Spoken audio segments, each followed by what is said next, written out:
അസ്സലാമു അലൈക്കും. മാളിയേക്കൽ അലവി സഖാബിയും അലവി സക്കാഫി അങ്ങനെ ഒരാളില്ല, അതിനൊക്കെ ആളും മാറിയതാ. മാളിയേക്കൽ സുലൈമാൻ സക്കാഫി, അലവി സക്കാഫി കുളത്തൂർ, അത് രണ്ടും രണ്ടാണ്. ഇതൊക്കെപ്പാടെ ഒന്നാക്കാം. നിങ്ങൾ ഈ അയ്യാലെ സ്ഥലഫലം എന്ന് പറയരുത് ദയവായിട്ട്. അതിനെക്കുറിച്ച് ചർച്ച അതിനെക്കുറിച്ചല്ലോ, ഉള്ളതുപോലെ തന്നെയാണ് പറഞ്ഞോട്ടെ വെച്ചിട്ടാണ്. എന്റെ ചോദ്യം, ജുമായിക്ക് 2 ബാങ്ക്, ആ 2 ബാങ്ക് പള്ളിയിൽ നിന്ന് കൊടുത്തതിന്, പള്ളിയിൽ വെച്ച് കൊടുത്തതിന് സഹാബത്തിന്റെ കാലത്ത് അങ്ങനെ നടന്നതിന് തെളിവുണ്ടോ? പള്ളിയിൽ വെച്ച് ജുമായിക്ക് 2 ബാങ്ക് കൊടുത്തതിന് സഹാബത്തിന്റെ കാലത്ത് തെളിവുണ്ടോ? പിന്നെ മറ്റൊന്ന്, സല്ലു കമാ റഹൈത്തുമൂനി ഹുസല്ലി എന്നത് കുത്തുബയ്ക്ക് തെളിവാകുന്നു, അത് അറബിയിലാവാൻ തെളിവാകുന്നു എന്ന് സുന്നികളെല്ലാം പറഞ്ഞെടുക്കുന്നുണ്ട്. എന്നാ മുജ്തഹിദെന്ന് വിശേഷിപ്പിക്കുന്ന ശാഫിഈ റളിയല്ലാഹു അൻഹു ഈ സല്ലു കമാ റഹൈത്തുമൂനി ഹുസല്ലി എന്നുള്ള ഈ ഹദീസിന്റെ വിശദീകരിച്ചുകൊണ്ട് കുത്തുബ അറബിയിലാവണമെന്ന് പറഞ്ഞതായിട്ട് ഷാഫി ഇമാം അദ്ദേഹത്തിന്റെ ഫിഖ്ഹ് ഗ്രന്ഥങ്ങളിൽ പറഞ്ഞതായിട്ട് തെളിയിക്കാൻ സാധിക്കുമോ? എന്ന് മാത്രമല്ല, ഷാഫി ഇമാം പറയണത് വലാ ബഹസ അൻ യതകല്ലമ റജുലു ഫീ കുതുബത്തിൻ വകുല്ലു കുതുബത്തിൻ ഫീമാ യുഗ്നീഹി വയുഗ്നി ഗൈറുഹു ബികലാമിനാ. അപ്പോ ഷാഫി ഇമാം പറയണത് എല്ലാ കുത്തുബയിലും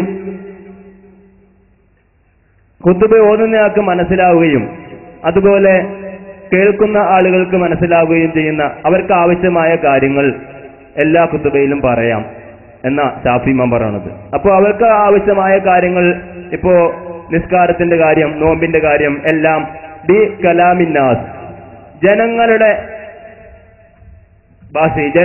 ഭാഷയിൽ പറയണമെന്ന്. അപ്പോൾ ഷാഫി ഇമാം ഇത് പറയുന്നു. അപ്പൊ എന്റെ ചോദ്യം, 2 ചോദ്യം അവിടെ ചോദിച്ചത്, ഒന്ന്, ജുമായ്ക്ക് 2 ബാങ്ക് പള്ളിയിൽ സഹാബത്തിന്റെ കാലത്ത് കൊടുത്തിട്ടുണ്ടോ?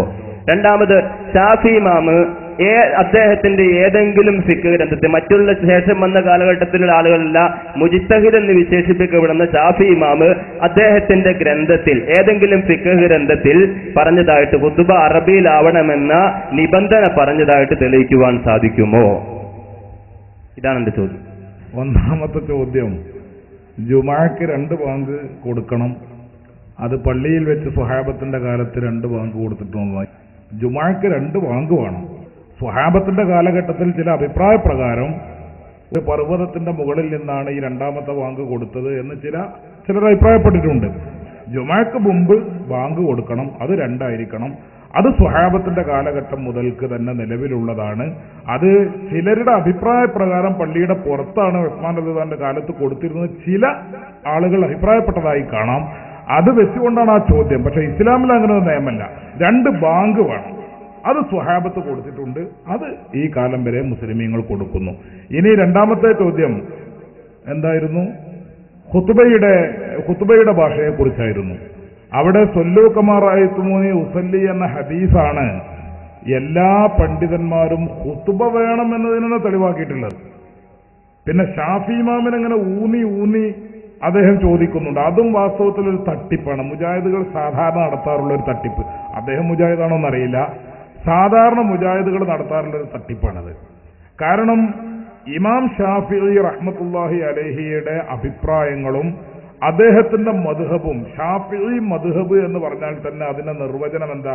ഇമാം ഷാഫി പറഞ്ഞതെന്നല്ല, ഇമാം ഷാഫി പറഞ്ഞത് എന്നല്ല നിർവചനം, ഇമാം ഷാഫി എഴുതിയത് എന്നുമല്ല. ഷാഫിഈ മദ്ഹബ് എന്ന് പറഞ്ഞാൽ ഇമാം ഷാഫിഈയും അദ്ദേഹത്തിന്റെ സുഹാബ് എന്ന് പറഞ്ഞാൽ അദ്ദേഹത്തിന്റെ ശിഷ്യന്മാർ, ആ ശിഷ്യന്മാരും എത്തിച്ചേർന്ന അഭിപ്രായങ്ങൾ, അതിന്റെ സമാഹാരം, അതാണ് ഷാഫി മദ്ഹബ്. അപ്പൊ ഷാഫിഈ മദ്ഹബിന്റെ ഗ്രന്ഥങ്ങളിൽ സല്ലു കമാ റഅയ്തുമൂനി ഉസല്ലി എന്നതാണ് പണ്ഡിതന്മാർ ഖുതുബക്ക് തന്നെയും തെളിവാക്കിയിട്ടുള്ളത്. ജുമാക്ക് 2 ഖുതുബ വേണം എന്നതിന് തന്നെ തെളിവ് സല്ലു കമാ റഅയ്തുമൂനി ഉസല്ലി എന്നതാണ്. അപ്പൊ സല്ലു കമാ റഅയ്തുമൂനി ഉസല്ലി എന്നതിനെ തെളിവാക്കി 2 ഖുതുബ ഓതുന്ന ആൾക്കാർ സ്വാഭാവികമായും അത് അറബിയിലായിരിക്കണം എന്ന് മനസ്സിലാക്കാൻ ഈ ഹദീസ് തന്നെ മതി. കാരണം നബി സല്ലല്ലാഹു അലൈഹി വസല്ലം തങ്ങൾ അവിടുത്തെ ജീവിതകാലത്ത് ഓതിയ എല്ലാ ഖുത്ബകളും അറബിയിലാണ് നിർവഹിച്ചിട്ടുള്ളത്. അപ്പൊ അതുകൊണ്ട് അറബിയിൽ പിന്നെ അവിടെ സാധാരണ മുജാഹിദുകൾ ചോദിക്കാറുണ്ട്, റസൂലുള്ളാഹിന്റെ ഭാഷ അറബിയാണ്, റസൂലുള്ളാഹിന്റെ ഭാഷ അറബി ആയതുകൊണ്ട് റസൂലുള്ളാഹി അറബിയിൽ നിർവഹിച്ചു, നമ്മുടെ ഭാഷ മലയാളമാണ് അതുകൊണ്ട് നമ്മൾ മലയാളം നിർവഹിക്കണം എന്ന ഒരു ന്യായം കേരളത്തിലെ മുജാഹിദുകൾ ഉദ്ധരിക്കാറുണ്ട്. സഹോദരന്മാരെ, അതും ശരിയല്ല. കാരണം റസൂലുള്ളാഹി സ്വല്ലല്ലാഹു അലൈഹി വസല്ലം അവിടെ മാതൃഭാഷ എന്ന നിലയിലല്ല ഖുത്ബ നിർവഹിക്കുന്നത്.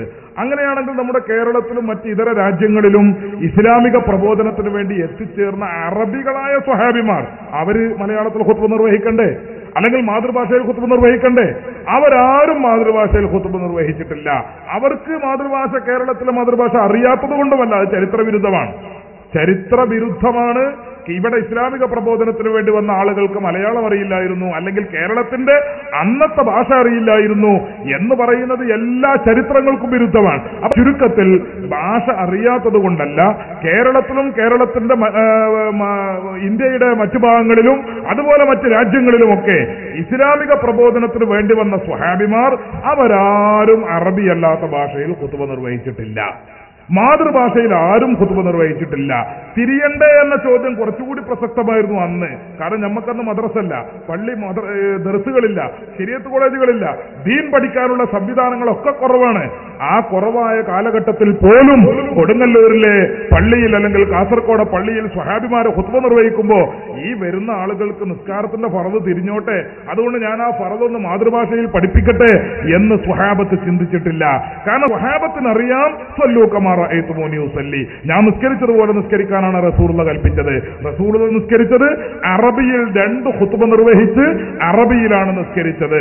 അതാണ് ശാഫിഈ മദ്ഹബിലെ പണ്ഡിതന്മാർ ഖുത്ബക്ക് തന്നെയും തെളിവാക്കിയിട്ടുള്ളത് ഈ ഹദീസാണ്. അതുകൊണ്ടാണ് ഈ ഹദീസ് അറബിയിൽ ഖുത്ബ നിർവഹിക്കുന്നതിന് തെളിവാണ് എന്ന് നമ്മൾ പറയാനുള്ള കാരണം. ശാഫിഈ ഇമാം തന്നെ അത് വിശദീകരിച്ചിട്ടുണ്ടോ എന്ന ചോദ്യം മദ്ഹബിനെ സംബന്ധിച്ച് പ്രസക്തമേ അല്ല. കാരണം ശാഫിഈ മദ്ഹബ് എന്ന് പറഞ്ഞാൽ ശാഫിഈ ഇമാം പറഞ്ഞത് എന്നല്ല അർത്ഥം. മറിച്ച് ബഹുമാനപ്പെട്ട ഇമാം ശാഫിഈയും അദ്ദേഹത്തിന്റെ അനുയായികളും അസ്ഹാബും അഥവാ പണ്ഡിതന്മാർ, ശിഷ്യന്മാർ അവര് സമാഹരിച്ച് അവരെത്തിച്ചേർന്ന അഭിപ്രായങ്ങൾ, അതിനാണ് ശാഫിഈ മദ്ഹബ് എന്ന് പറയുക. അതുകൊണ്ട് ശാഫിഈ കിതാബുകളിലെല്ലാം ഈ കാര്യങ്ങൾ വിശദീകരിച്ചതും പറഞ്ഞിട്ടുള്ളതുമാണ് എന്ന് ചുരുക്കി ഓർമ്മപ്പെടുത്തുന്നു.